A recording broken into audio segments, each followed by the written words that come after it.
here to do a collective tarot reading. This is for the general energy that's coming through. However, if you are interested in a private read, click the link in my bio. I'm now accepting readings for New Year's projections, so we can talk about kind of the energy that you have coming through and what might be in store for you for 2025. Spread that out, and I'm going to pull a card and see what comes through.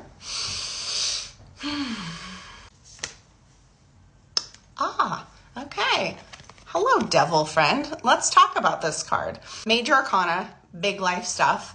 Since October, honestly, there's a lot of you who are like going through some big monument. I think a lot of us, honestly, I would say majority of us are going through big monumental life altering shit. I'm always of the mindset to continue to talk about that, continue to talk about the collective energy, because I think, right, we get isolated in our own minds and think like, oh, there's something wrong with me. It's just me. It's just, but then when you realize and you open it up further, like, oh, actually it's a general energy. It's the collective. Like, we are all kind of experiencing this. It takes a little bit of that pressure off our shoulders and a little bit of that shame, right? When we can see each other and recognize, oh, you're struggling too. Okay. Well, I mean, it doesn't make our struggle necessarily any easier, but it makes it a little bit better to manage knowing I'm not alone in this.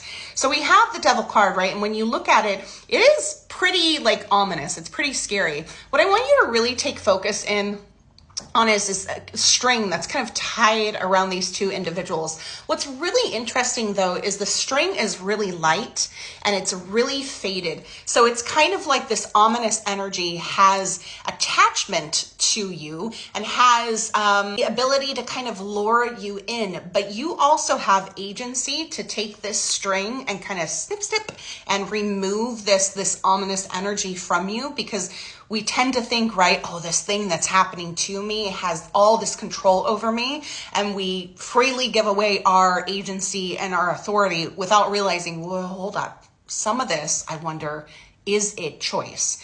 Is my participation in this part of my own choosing? I think this really does apply towards the mind, the mental state, the fear, the agony of things. Yes, the world might be falling apart. Yes, we might be in one of the most difficult times of our lives. However, we do still have the ability to maybe pull back a little bit and to reassess and not put so much of our doom and gloom into this projection that is happening.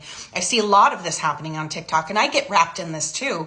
This like, oh my God, the world's ending, fuck it, whatever. And I subscribe to some of that, but it's knowing when to take a little bit of that balance. We can't be fuck it all the time. And personally, I don't think that's helpful as a collective. And as someone who subscribes to really advocating for community, when we get stuck in the fuck it, like the world sucks energy, we start to move more into just this mindset of like moving away from the collective. When we start to broaden that open a bit, then we move into the connection, the togetherness, the like, are we going to do this together? Hell yeah, we are. The rising up, a little bit of the anarchy, I think, might be coming our way as well. Pulling back from that fear a bit to say, okay, right now, this fear, this what I'm listening to, subscribing to, what I'm hearing from family members during the holidays, maybe I don't need to participate in that. Maybe I can actually take a step back. Maybe I can separate, remove that string, right? That string of familiar, that string of comfortable, that string of going along with what everybody's talking about, everyone's believing in. Cut that a little bit and switch shit up. Get a little creative, get outside of the box, start thinking and progressing and moving differently than what feels traditional and comfortable. Again, this is a collective energy that's coming through. I would love to do a private reading for you. So click the link in my bio to get that set up. And I hope you have a fabulous rest of your week.